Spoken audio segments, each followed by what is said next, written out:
So, Right. when the average, rate that you're making is $30 to $40 an hour, I mean, McDonald's managers make that. And here we've spent thousands of dollars and hours into becoming licensed clinicians. And I just hate to see us all stuck there. And so, my mission has been to really shift that narrative. I want you to think about a therapist who's seeing, 30 plus clients a week. That's a lot. Mm-hmm. That's a lot. That's a lot to absorb and a lot to soak in. People are coming to you with stress, anxiety, depression, trauma, you name it. Okay. When you're able to dial that back down to 10, 15, or 20 hours a week, you open up space for you to be able to, one, take better care of yourself. I can actually do this in the background while I'm working my full-time job and build a thriving private practice with the goal of I can work 50% of what I worked before in working for somebody else and double or even triple my income. And so as a therapist, that is like, nobody believes it. They're like, that's not true, Denielle. And I'm like, no, it is. If you want to build a legitimate, profitable online business without shiny objects, without the hypey gimmicks, and without the stress and overwhelm, if you want to make more money without having to be present online all day, every day, pumping out content that nobody sees and hustling DMs to generate leads and sales, then this is the place for you.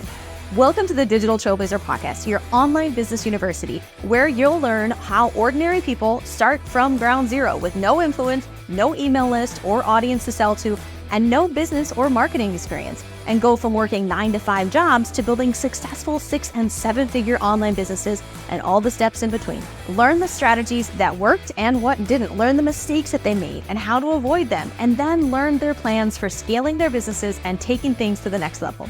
All so that you can build your business faster and easier and make more money without sacrificing the things that are important to you in your life. I'm your host, Leah Ray Getz, and with me is my husband, Todd. Now, let's get to it with today's guest. Welcome, Digital Trailblazers. We are so excited to have with us Denielle Rigoglioso. Denielle has done some amazing things. We're going to have her dive all into this when it comes to helping more traditional practitioners actually create virtual businesses, which is super cool. And I think is going to apply to a lot of our audience. So we're going to dive deep into that today. So Denielle, go ahead and introduce yourself, kind of give a little backstory, let people know what you're all about. Yeah. Thank you so much for having me. I'm Denielle Rigoglioso. I'm a licensed professional counselor, certified substance abuse counselor, and I am a private practice owner. I own my own group private practice, started as a solo practitioner and then grew into a group practice. And I'm also a business coach for therapists to help them do the same thing. And, I know that in the past, therapists, psychiatrists, nurse practitioners have been in a space where they are working for someone else. And my mission has been, after I did it for myself, I was thrilled that you could do this, that this digital space, I think I had said to you before that the silver lining of the pandemic was that it opened up this beautiful space for us to be able to practice virtually and just blow the doors off of the capacity that we have to build our own business and thrive and make more money and have more time for our family. And so, that's a little bit about who I am and where I've been and where I'm going. I love that. So, and I think this will apply to a lot of different industries. So obviously you're work with therapists directly, but nutritionists, naturopath, there's tons of people that are used to that kind of brick and mortar space too. Like they get the idea of, but don't actually know how. So we're going to dive into the details today and some strategies on how to actually create an online virtual practice so that you're not limited with all of the structure and the costs and everything else that comes with the physical practice. Yeah, absolutely. Awesome. So let's start the beginning. Just I, in my mind, it's quite clear, but just for anybody who's listening, if they're a practitioner, obviously they're not touching anybody. There's no hands-on required to be able to move into a virtual space. Is there anything else that they should consider before looking at building a virtual practice? Yes, lots of things you should consider, right? About building private practice, and I'll sort of start kind of where I started, if that's okay, to help kind of set the stage here. So, I started out in what's called community mental health. And so it's a lot of, going to clients' homes and treating them there. And you're out in the community and you're providing treatment there. That is a massively high burnout rate. And a lot of practitioners in their early stages of their career find themselves there because that is where you learn. That is where you get hours. And so let's dial it back even further. When you're in high school and you're getting ready to go to college and you tell your family that you're going to be a therapist or, you're going to be a health and wellness coach, whatever it is that you are, the message is, well, that's great. We're really proud of you. That's not really it's not going to make any money. And then you go, but I'm so passionate about helping people and, all of the helping professions, right? It's like, you're not going to make any money. We really wanted you to be a doctor or a lawyer or and so you go into it with this mindset that, okay, I'm doing it for passion. And then what happens is you get your bachelor's degree, you get your master's degree, and then you move into this space where you're working and you're doing really hard work. Again, high rate of burnout. And then what you're doing is you're moving into internship. Well, guess what? They don't pay you at your internship. It's not paid. So guess what? Guess what that reinforces? You're doing it for passion, right? You're passionate about this, right? And so constantly we have this passion thrown at us and it takes us all down a path. And maybe not everybody, but I find that most are falling into this path where we just work and work and work and we burn out and we get to this space where we're working for other people and we feel like that's the only thing that we can do is to work for other people. And before the pandemic, at least my dream was to have my own private practice, but it felt too far. It felt too far away. I felt like I had to save money. And you can't save money when you're paying off student loans and you're working in a job where you just aren't making enough. So, when the average, rate that you're making is $30 to $40 an hour, I mean, McDonald's managers make that. And here we've spent thousands of dollars and hours into becoming licensed clinicians. And I just hate to see us all stuck there. And so, my mission has been to really shift that narrative. And once I shifted it for myself, that's when the light bulb went off. And I was like, wait a minute, I don't have to save, $50,000 to invest in a brick and mortar private practice or whatever number you want to toss out there. I can actually do this in the background while I'm working my full-time job and build a thriving private practice with the goal of I can work 50% of what I worked before in working for somebody else and double or even triple my income. And so as a therapist, that is like, nobody believes it. They're like, that's not true, Denielle. And I'm like, no, it is.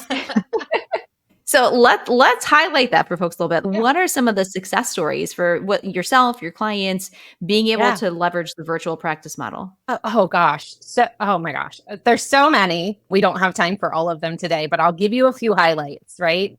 So when I want you to think about a therapist who's seeing, 30 plus clients a week. That's a lot. That's a lot. That's a lot to absorb and a lot to soak in. People are coming to you with stress, anxiety, depression, trauma, you name it.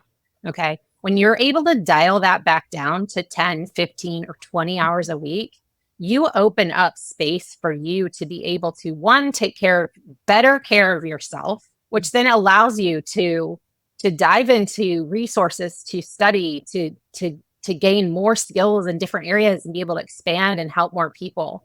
So just that alone, just opening that space, whether that means you want to, further your education, if that means that you want to volunteer somewhere, if that means that you want to just spend time with your family and travel, like you could do that too. I clearly use that extra time to become a coach for therapists to open their own private practice. But that is really, truly so powerful. I actually just had one of my paid members who is now an alumni message me the other day about how amazing this extra space and time has been for her because she was able to create intensives and she was able to help clients in a way that when she worked for a group practice, she was just not able to do. She was not able to get the clients where they needed to be to meet their goals. And that I just fell in love with. And that is exactly why we do what we do, is to be able to do that. I've been able to help dozens of therapists be able to do that and get to that space where they do have a thriving private practice and they are able to do the same thing that she's doing. That's awesome. Yeah. So I guess I can imagine people's questions are swirling, right? If they're used to the traditional model of things, whether it's like dealing with insurance or there's a whole slew of questions that get raised for people when they think about opening their own practice and doing it virtually. Let's just start with the insurance thing. Now, this won't apply to everybody in the audience, but there are definitely some professionals that deal with insurance. So what does that even, is it affected by being online? Should you not? Like, what does that look like? But again, that's the beauty of that silver lining, is it really opens the box to virtual services, and insurance is covering virtual services. And I want to say this too, a lot of times people or clinicians are having trouble getting past that mindset barrier of stepping into building their own business because they don't have the business knowledge or experience to be able to do that. And when we get into starting to develop their first business plan, part of that is even exploring, is it cash pay? Is it insurance? What does it look like? How are we going to structure this to make it fit for your lifestyle and what you want and need and your goals for your business? So insurance doesn't always have to be a barrier, although insurance is usually a barrier in general for everybody. And so it does make things more difficult, but there are some really neat strategies out there now to sort of tackle that or to work around it that make things much easier. So as far as that pricing goes and working with insurance, do you have to, if you were to work with insurance, do you have to price the same way that you priced when you were working for a group practice? Or can you do like packages of 3 months? Or how do you even figure out your pricing and your structure and all that? Do you still work hourly or how do you do that? Yeah, so it's all market research first. That's step number one. We want to do market research for whatever locality, state they're in. There's going to be different rates that insurance companies, believe it or not, I don't know if you know this, but insurance pay different rates based off of where you live. So, once Florida's, United Healthcare could pay total an LPC, something totally different than they pay a Virginia LPC. So yeah, a lot of discrepancy there. Same service, right? Same service code. Yeah, we don't need to go there, but that's what we want to do though, is we want to research and find out what is that, right? So that you can make the best decision for your trajectory. What are you aiming for in your practice, right? Do you want to work 30 hours a week? How much do you want to make? We always work backwards. We start with what you want to make and we work backwards, and then we fit those things in to your business plan. So it doesn't mean that you have to take all insurances. And I think that's actually one of the myths therapists think. I got to take everything. I need to take every insurance and Medicaid and help everybody. And that's that same mentality and mindset that we talked about earlier, right? Is that passion drives rather than your business mind driving. But actually both have to be in the driver's seat. They're just going to take turns. Could you then maybe do kind of a mix if you don't want to completely give up on taking insurance and working with those people because maybe that's your bread and butter, but you want to have a higher level offering or some sort of service where you can do self-pay? And, because typically when we're working with coaches and course creators, people who are, creating their businesses, what we try to encourage them to do is instead of working hourly, we work in like packages of 3 months or 6 months or something like that, where that there's a commitment, that it's going to be worth your time to invest in this person that you're going to be working with, and you can charge a higher price. Is that something that you can do too? Oh, 1,000%. What I teach all therapists to do who are getting into their private practice and building their business is to start with the basics, right? And so that is 1-to-1 initially. Once you get that up and running and you feel confident in your next steps, now it's time to expand and grow from there. That may mean intensives, which could be one intensive for one client, or it could be a group model where, yes, it's more of a high ticket sale, if you will. So that's definitely where a lot of therapists now are moving. They're either moving into the space where they do more self-pay at a higher rate. So even though they're keeping that 1-to-1, but they're also moving into creating courses. They're moving into creating intensives. They're doing a lot of really cool things. A lot of therapists are becoming coaches. So that is a possibility too. So there's just so much room for growth once you get started. And that's the beauty of it. It's just getting out of that mindset that your passion is driving you and getting into that business mindset. And you had mentioned something earlier about, working for somebody else. What does that look like? And that's typically a split, right? It's a very low split, usually a 60-40 split.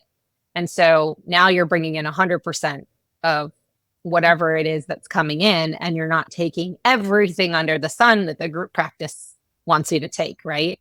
So you could be taking their lowest payer and having 10 of the lowest payer in that group practice. And let's say they pay, $80 a session, right? An hour, and you're only getting 60% of that.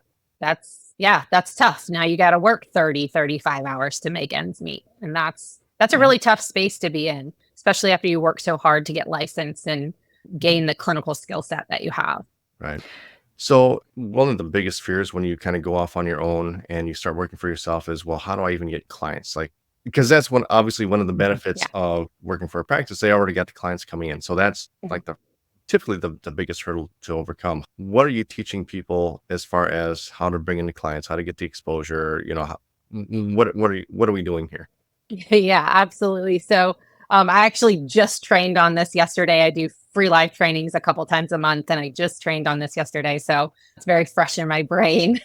So one of the things is really, first of all, it's knowledge, right? It's building knowledge. You have to know how to market. You have to know how to sell yourself, sell your business. So again, we're diving back into that business mindset. And I know a lot of therapists are like, I don't have a business mindset. I have a clinical mindset. But you can learn. Just think about all the hours and time that you put into learning to be a clinician. We don't have to do that to learn how to be run a business. So you just need to have support, right? And guidance. And so you can learn marketing. You can learn how to sell yourself. And therapists, quite frankly, are the best at sales because we can build rapport and we know how to build rapport very quickly. So, even though a lot of therapists or clinicians are like, I don't know how to do it. I'm like, actually, you do. You just need a few pieces. You need some strategy. You need the knowledge. You have the skills already and you just don't know it. We have to unlock it.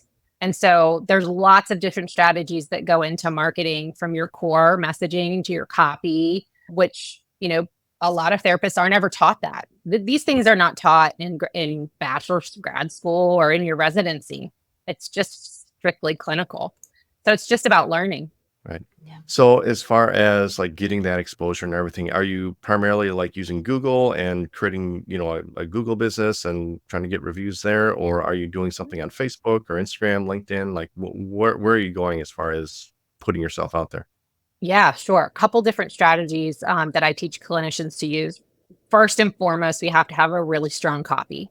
So their core messaging needs to be really strong. And then we're planting that in our websites. We're planting that in our directories. We're doing marketing. We're doing networking. That's when we're doing more one-to-one therapy sessions and getting that out there, right? When you start to expand, when you move into intensives, when you move into courses, right? Then you can start dialing in a little bit more to, Facebook ads or Google ads. But we want to establish the business first. We want to get grounded. We want to build a structure and a foundation before we start investing more into our business and expanding in that capacity. So I teach everybody to get a really firm foundation that then they can launch and grow anything from. And so marketing also could be the Google business route. That's definitely a route to go. If you're self-pay and you're not using any insurance, when you get on insurance panels, naturally you are listed as a provider. So that's just another way to get referrals. When you're strictly self-pay, a lot of times you have to really invest in good SEO, which we know takes time, but needs to be done. And Google ads can be very beneficial. But we always start with word of mouth first, right? And that more organic networking, utilizing your contacts, your resources, targeting different markets and areas and where your clients would be. So we teach all of that in our program. I don't know if Todd, did that answer your question?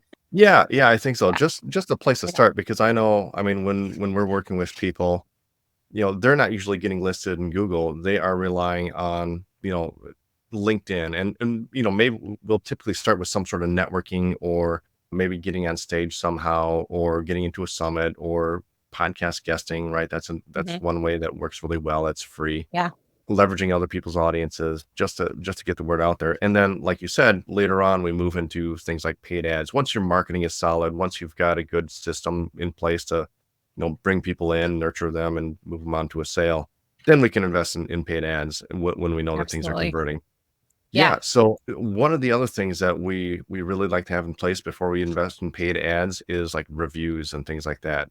Mhm. If, that we've worked with clients in the past, that we've got some reviews that we can leverage in our marketing. Is that something that's important here as well? Or, can you leverage the reviews of clients that you've had when you were in a group practice? Or do you have to get, do you have to leverage the reviews of people that you're working with now, and you kind of have to start from scratch? How does that work? Yeah, so that's difficult because you're in a, protected health information space. And so reviews with client names can be, very frowned upon. There has to be a lot that goes into that the client is willing to put that out there. And there's some clients that are willing to give like a Google review and it lists their name. They breach their own confidentiality, but just like on my private practice website, I just have some general quotes of current clients, past clients that I list there. A lot of times getting other therapists to endorse you is a really Mhm. good way to do that. So it's tricky. It's not as easy as coaching. With coaching, Mhm. certainly in my coaching practice, I have video testimonials and I have screenshots and I have all kinds of things. But in private practice, when you have protected health information, you have to be very, very careful about that. So a lot of word of mouth is really good. Right. Can you get more like anonymous reviews, or just use a first name or things like that? You can't use a first name. It's still health information. It's still protected. Yeah, yeah. You can do anonymous, but you just have to be really careful about soliciting reviews from clients because there's a hierarchy there. And so Mhm. you don't want anybody to ever feel like, and that's not the intent, right? So if a client brings me a review, like if the client says something to me, then I might say, "Thank you so much for sharing that with me. Would it be okay if I redact this, remove all of the confidential information, summarize it, and use it on my website, and then get written permission from them to do that?" That would be the way. That would be the roundabout way to do that, or the proper way to do that. Right. Great. Yeah, yeah. One of the other things I think people might be concerned about is, how do you even make that transition from working full time for somebody to now working for yourself? Because Yeah. people may not, right, if they're not sure if it's going to work, they may not want to put in a resignation right away and say, okay, I'm going off on my own, and just, have this period of time where you've got no income coming in. Can you do this gradually? Can you start building this on your own on the side, or what are the options here? Yeah, Todd, my most favorite part about being a business coach is walking alongside of my coaching members and hearing, "I turned in my resignation today." It is like my most favorite, like, aha, yes, we did it. Let's go. Let's do this. Behind the scenes, behind that, we have put in a lot of strategy to get there. So it's not just willy nilly, woohoo, I'm tossing although some of my coaching members are like, "Can I please put in my resignation?" I'm like, "We have a plan. Stick to the plan. I mean, you can do whatever you want, but I would prefer you stick to the plan." Mhm. Most coaching clients moving into their private practice or therapists are layering, right? So they're building behind the scenes while they're working their full-time job. It's tough. It's hard Mhm. work, but we want to get to a space where everything that we're doing is working, right? Our marketing's working, we're getting referrals coming in. We've done all the strategy to target exactly what we want and exactly what we need. And then we use that data and that formula to inform when, how, and at what stage are we going to put in the resignation. So it is extremely thought out from a financial perspective, what they need, how they're going to get there, and make sure that everything is working so that once they do that, then they'll just continue to grow from there, but not left with like literally nothing Although we've had that happen where they, I have had coaching clients that, once the practice found out that they were doing their own thing, dropped them like hotcakes. Mhm. And so we had to rally. But that's the beauty of having a supportive community and having a coach that we can just deep dive in and get things done to ramp you up as fast as possible. Sure. Yeah. Yeah. So are there any like non-competes that you have to deal with, in those situations? Yes, historically there has been, but there was a federal guideline just passed that those do not hold. So, Mm. yeah. There are ethical guidelines too that you have to follow as a clinician. So, those are really important to make sure you hold to as you're making those transitions. And I teach everybody, don't burn your bridge, because you never know what life is going to toss at you. So, and really, you might think we're in a big community, but we're really not. It's very small. Absolutely. So I'm curious, like in the coaching space, right? You definitely want to niche down. You want to really get super specific. And we've actually had a lot of people who come from the therapy world or clinical space who are now going into coaching. And that's a big transition for them. Understanding you can't be like this generalist that helps everyone do everything, and getting really narrow on your target audience and the specific result you help them to achieve. So I'm curious then, for this virtual practice concept and actually doing a therapy or whatever the actual profession is, can you be a generalist? Would you, because you're marketing yourself, should you be more specific? What does this look like? Yeah. So it really depends on which path folks take. If clinicians are choosing to go the insurance route and panel with a bunch of insurance companies, they really can be a generalist, although I teach them not to be. I teach them to hone in and really focus on what their target market is, because we're doing this for increased freedom, right? To really hone in our clinical skills. Who do you love working with? What population? What community, what diagnosis, what is it that really, when you leave that session, you feel rejuvenated, right? What is it that does that? And that's your niche. That's where you dive into, and that's who you draw into your practice and your marketing. And this is the other piece too, is clinicians are like, but I don't want to just work with ADHD, but that's my specialty, right? And I'm like, you're going to get clients that are right there on track with you in your niche, but you're going to get other clients that aren't. And the beauty of it is you get to choose whether or not you bring that individual in your practice. They're a good fit for your clinical skill set. And so, yeah, you can do a little bit of both, but I want our clinicians to be working with the population that fuels the passion. Absolutely. Yeah. So when it comes to like funnel system sales, like what does that really look like in a virtual practice? There really are no funnels in a virtual private practice. It is very, very simple. However, I will say that once you get into the space, if you take your solo private practice and you move that into doing more intensives, you may want to invest in something related like a funnel with a lead magnet that would allow you to gain more traction and draw a bigger audience into that. I don't know that it's necessary, because typically a lot of the marketing that we do for intensives locally or in your state usually do pretty well, that you wouldn't have to invest in a funnel. But certainly if you were going to grow and you were going to do a course, you absolutely would need to do more of that type of marketing. Okay, that's what I was about to ask, is once you get to that point where you're putting together your own courses and your own coaching program, is the marketing any different? So we're saying that, yeah, it is. And I assume you definitely want to niche down at that point as well, right? Absolutely. So if you're going from therapist to coach like I did, it is a totally different setup. And so, even though I started in private practice and I still run and operate and see clients in my private practice, but I also have a coaching business, which is completely separate.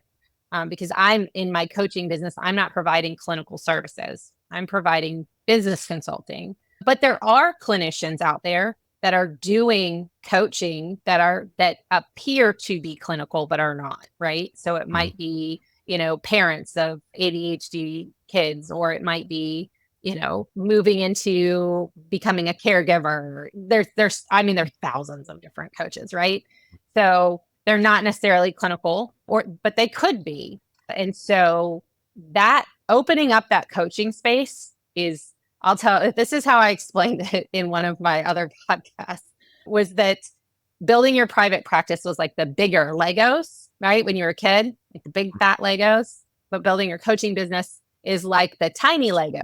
There's lots of really small pieces like funnels, right? Lead magnets and all these things that you get to learn. It's fun. I think it's fun, but I've done both. So I get the difference between the two, right? And so, yes, it is a second step into expanding your knowledge into growing into that space. It is more marketing focused.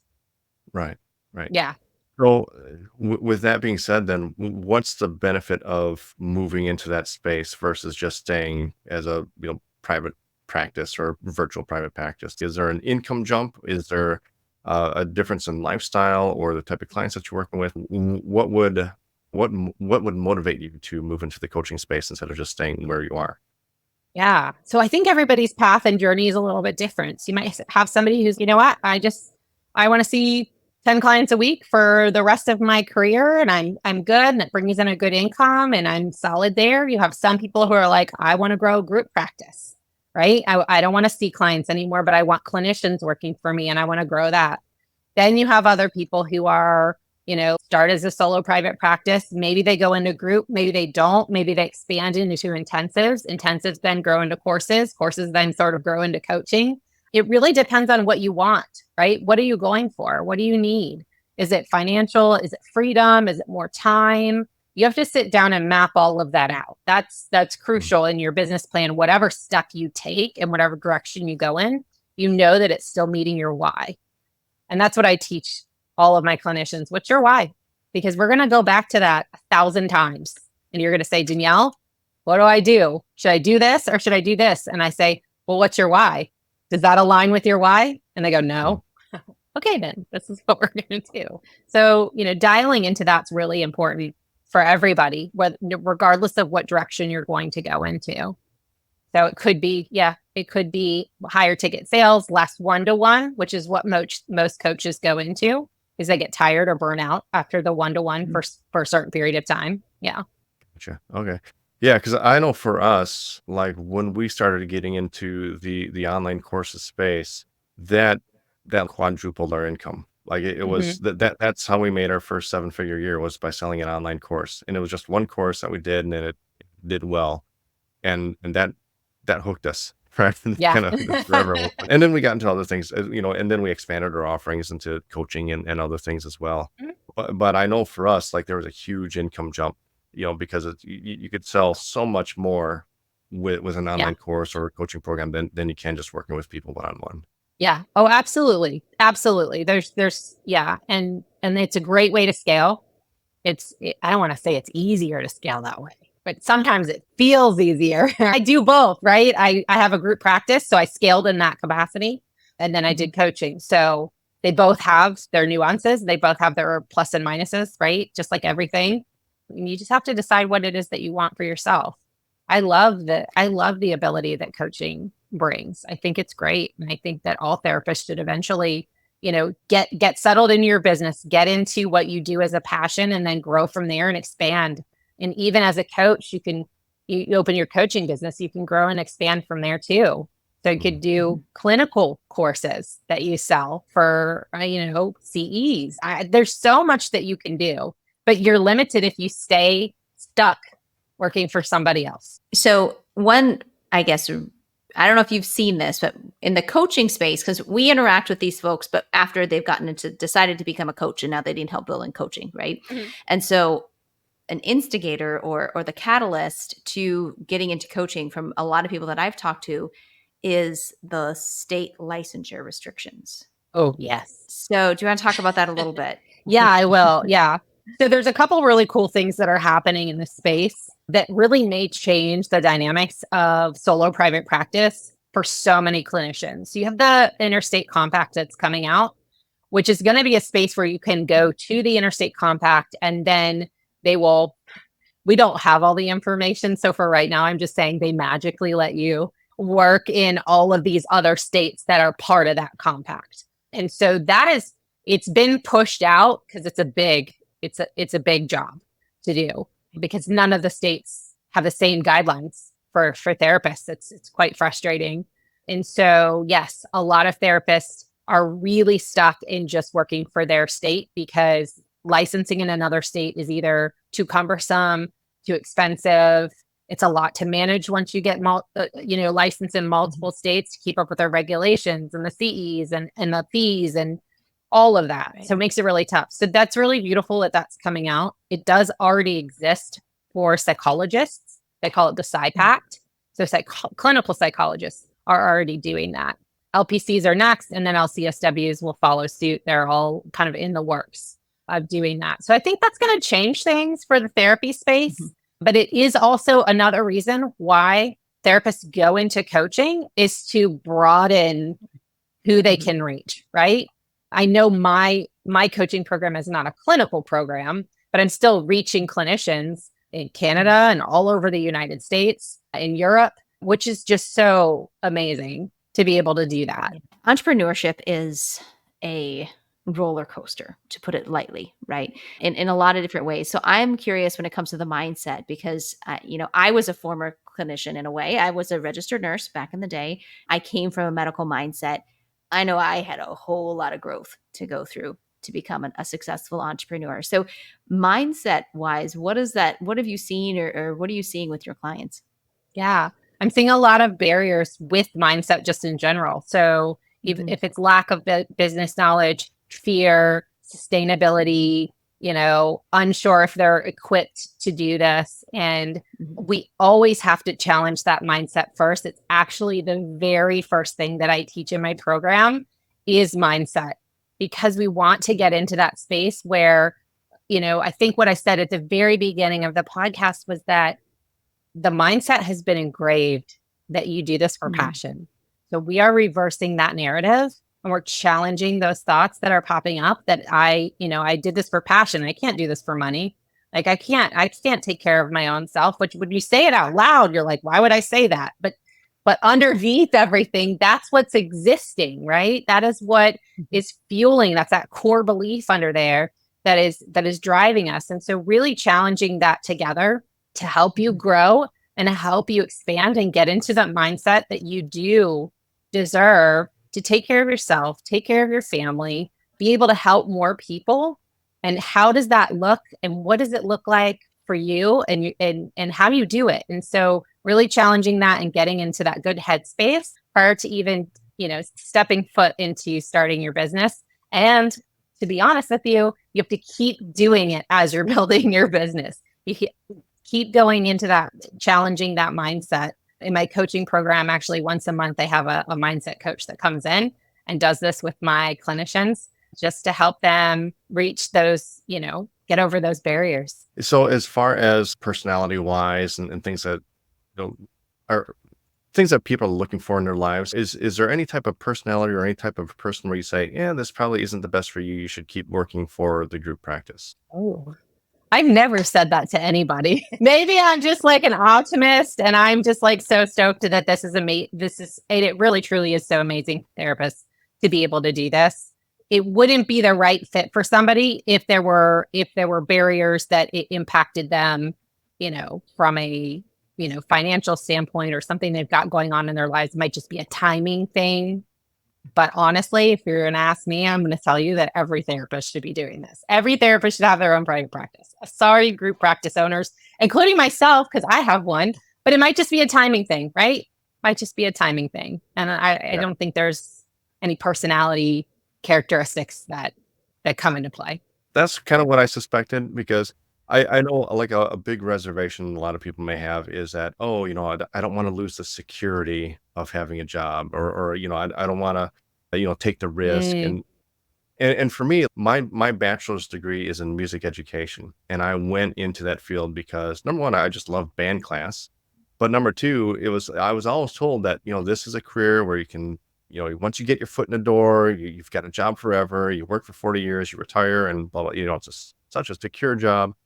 And I know for Leah, that was part of going into nursing as well. Is that, we'll always need nurses. It's a secure job, blah, blah, blah. Right. And then I graduate and my job is cut twice from the budget in 3 years. And it's okay. So not only do I not have the security, but I don't even really like what I do. Right. And now that we know how to build a business and we've built a business and, we've built these skills, this is the most secure thing that I've ever done. Right. That like I can move wherever I want. I'm not tied to a location. If I want to, right now I have the marketing knowledge where if we want to switch gears and change niches or, teach something something else, we can do that. Right. We don't have to teach coaches how to be coaches. We could do, some of the other things that we're skilled in. So yeah, for me, it's, once you have the knowledge and the skills, it's much more secure than having a job, whereas they could fire you at any minute because, they want to increase profits. Because, they got bought out by somebody else and they're downsizing because the economy crashed, whatever it is. Right. Right. And this is so much more secure to me than anything else that we've ever done. I completely agree. And I always say that there is a risk, right, in going into business for yourself. There's also a risk in staying where you're at. You actually have more control in your own business, obviously, right, than you do working for somebody else. And, it's a risk to stay there, just like it was a risk for you to stay in that education world, right? Yeah. Yeah. I'm glad you took the risk. I'm glad that you made the leap. This has been so much fun, Denielle. I really appreciate you and everything that you provided for the audience today. I think this is an interesting look into kind of redefining healthcare practitioners, all that kind of stuff today. So we really appreciate that. If anyone wants to connect with you, where should they head? Yeah. So you can go straight to my website, saltandconsulting.com. It's https://saltwatercoachingandconsulting.com. And I do have a 5-step guide for anyone that is interested in learning more. Awesome. Thank you so much. We'll have the links to all of that in the show notes and description. We really appreciate you. Yeah. Thank you so much for having me. You've been listening to the Digital Trailblazer podcast. For show notes and information about today's guest, head to digitaltrailblazer.com. Now, if you love this episode, if you got some value, make sure you leave us a review and subscribe. And be sure to share this episode with anyone you know who could use help to build their business. Thank you for listening, and we'll see you next time.